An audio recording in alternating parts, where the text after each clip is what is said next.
नमस्ते दोस्तों, कैसे हो आप सब लोग। आशा उम्मीद करती हूँ कि आप सभी अच्छे होंगे। तो मैं भी एकदम मस्त हूँ। स्वागत करती हूँ आप सभी का फिर से मेरे एक नए ब्लॉग में। नए दिन के साथ एक नए ब्लॉग की शुरुआत करते हैं। तो ब्लॉग की शुरुआत हो रही है मेरे 10 बजे से और आज मैं जा रही हूँ कॉलेज। कॉलेज में कुछ प्रोग्राम है, वो आपको कॉलेज जाके ही दिखाऊँगी। तो फ़िलहाल तो चलते हैं college. Hemvati Nandan Bahuguna Garhwal central university से थिएटर के छात्र हैं। तो आज हम प्रेमचंद की एक कहानी दिखाने वाले हैं जिसका नाम है बूढ़ी काकी। आपने प्रेमचंद को सुना होगा, बहुत ज़्यादा हिंदी साहित्य के सबसे स्पष्ट हिंदी लेखक, जिनको रियलिज्म का जनक कहा जाता है हिंदी साहित्य में, यानी कि यथार्थवाद जो आपके गांव में चल रहा है, आपके घर में चल रहा है। नाम है बूढ़ी काकी।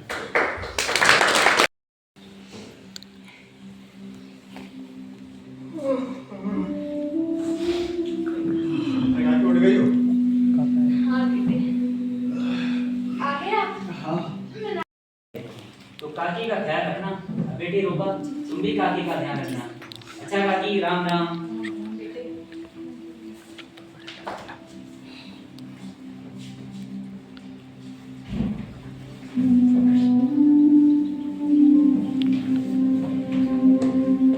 बूढ़ी काकी ने अपनी सारी जायदाद बुद्धिराम के नाम कर दी।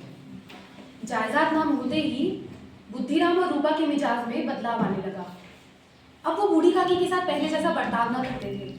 उन्हें बात बात पर डांटते, कोसते, अनाप शनाप कह दिया करते थे।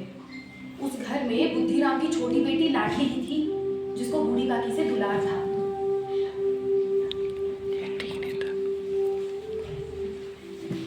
इतनी देर हो गई, कोई नाश्ता लेकर नहीं आया। के मारे पेट में दर्द होने लगा है। अरे काकी, उठ गई तू? हाँ बेटे, उठ गई। तूने नाश्ता कर लिया? हाँ, कर लिया। मुझे तो ना पूछा तेरी बहुरानी ने अब तक।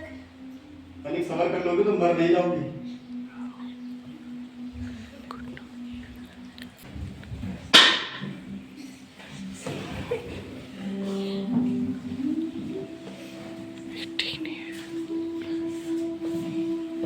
बासी रोटी ना खाऊंगी। पूरी जायदाद तुम्हारे नाम करी है। कौन सा खजाना दी हो? जितना दी थी उससे ज्यादा तो निकल चुकी हो। अब घर परिवार चलाएं हम कि नहीं?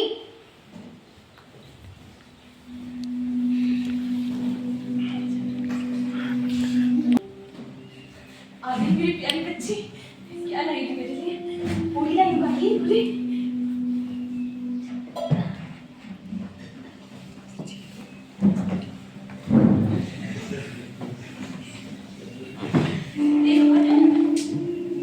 एक ही मिली थी काकी, माँ से छुपा कर लाई हूँ।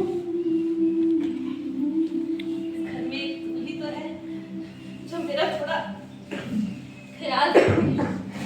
वरना मुझे यहाँ कौन ही पूछता है।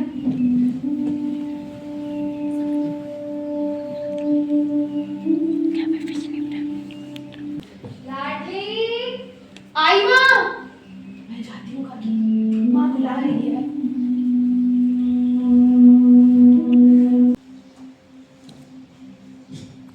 इतनी देर हो गई, कोई बुलाने नहीं आया। मालूम होता है लोग सब खा गए। आज लाडली भी नहीं आई। दोनों लौंडे परेशान किया करते थे, लेकिन आज उनका भी कुछ पता नहीं। कुछ मालूम होता कि क्या बन रहा है। खूब फूली फूली लाल लाल नरम नरम फूल। एक पूरी मिलती तो हाथ। अरे ऐसे पेट में आग लगे, पेट है आग का कुंड। कोठरी में बैठते ही क्या दम घुटता था। अभी तक मेहमानों ने नहीं खाया, देवताओं को भोग तक नहीं लगा। सब्र ना हो सका कि आकर छाती पर सवार हो गई। अरे नोचे ऐसी जीव, दिन भर खाती ना रहती तो न जाने किसकी हांडी में मुंह मारती। अरे गांव देखेगा तो क्या सोचेगा कि बुढ़िया को भरपेट खाने को नहीं देते, इसीलिए बौखलाई फिरती है। डायन मरे ना मांझा छोड़े। अरे इतना ठूसती है, न जाने कहां बस पहुंचाता है। अगर भला चाहती है तो अंदर जाओ, कोठरी में बैठ। मिलेगा तो तुझे भी दे दूंगी। अब तुम कहीं की देवी तो हो नहीं कि किसी के मुंह पानी ना लगे, लेकिन पहले तुम्हारी पूजा कर दे। चलो कोठरी में।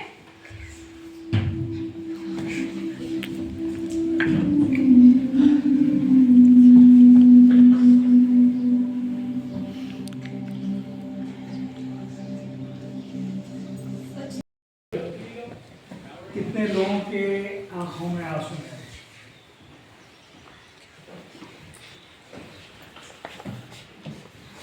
तो मैं इस नाटक को इनके द्वारा दूसरी बार देख रहा हूँ और मैं हैं बिहार से हैं जो आपके बीच में हैं। नमस्कार, मेरा नाम अंशिका पवार है और मैं बूढ़ी काकी के किरदार में थी और मैं चौबट्टा खाल से। नमस्कार, मेरा नाम रश्मि है, मैं अल्मोड़ा से हूँ और मैं रूपा की भूमिका में थी। क्रूर स्त्री।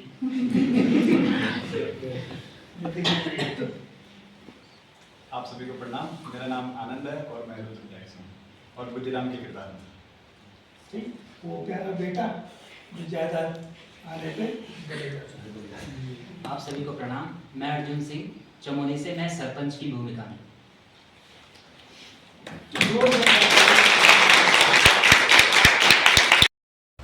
तो अभी मैं निकल गई हूँ कॉलेज से घर की ओर और मेरे साथ ही देखिए ये वाला कुत्ता।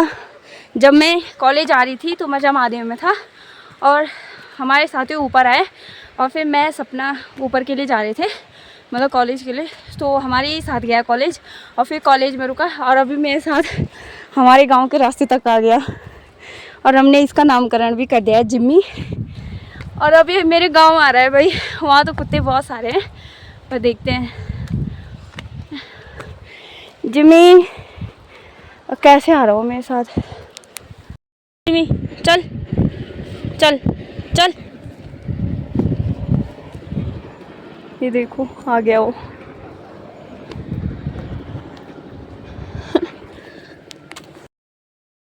दो रास्ते हमारे गांव के आधे से 2 रास्ते जाते हैं और मैंने कहा ये वहाँ से क्या पता चला जाएगा, पर ये तो भाई मेरा पीछा ही नहीं छोड़ रहा।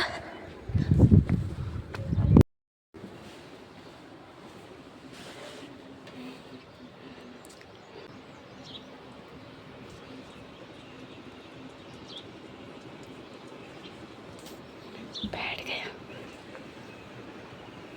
मैं रख दिया मैंने इसके लिए थोड़ा सा भात और रोटी, देखते हैं खाते कि नहीं।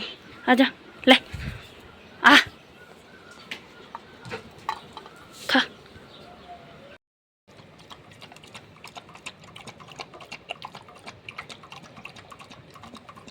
ताई जी धान कूटने आ रखे हैं क्योंकि उनके घर में ओखली नहीं है शायद, तो इसलिए अच्छा ओखली उनकी ख़राब हो रखी है तो इसलिए वो हमारे घर में आ रखे हैं वो ओखली पे धान कूटने। मैंने अभी कपड़े धोए और कपड़े पे नील जा रहे हो, कितने नीले हाथ हो रखे मेरे। और ये देखिए अब के ज़माने में कौन ही मतलब ओखली में धान कूट रहा है, सबके पास चक्की हो गया और चक्की के पास ले जा रहे सबके सब। पर ताई जी यहाँ ओखली में कूटने के लिए आ रखी है धान को। और ओखली में ऐसा होता है कि कटते भी नहीं है चावल, मस्त हो जाते हैं एकदम अच्छे से। कूटे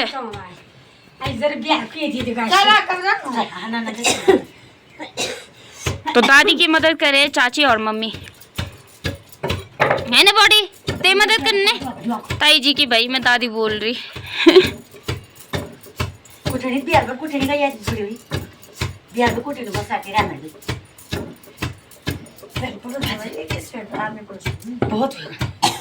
हम जंगल के यहाँ तक आए और मैंने सोचा जिम्मी घर ही में होगा और ये देखिए इसे, ये यहाँ भी नहीं छोड़ रहा मेरे को।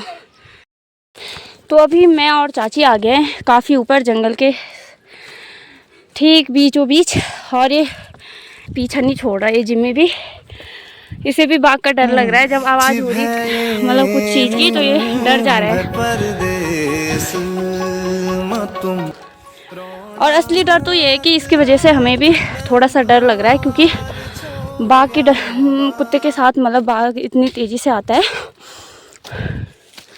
तो डर लग रहा है कहीं इसकी वजह से हम ना पकड़े जाए बाघ के मुंह पे। अभी मैं और चाची जंगल से भी आ गए और जिम्मी जंगल से भी हमारे साथ वापस आ गया है रे। ये मेरा पीछा ही नहीं छोड़ रहा, औरों के साथ भी नहीं जा रहा।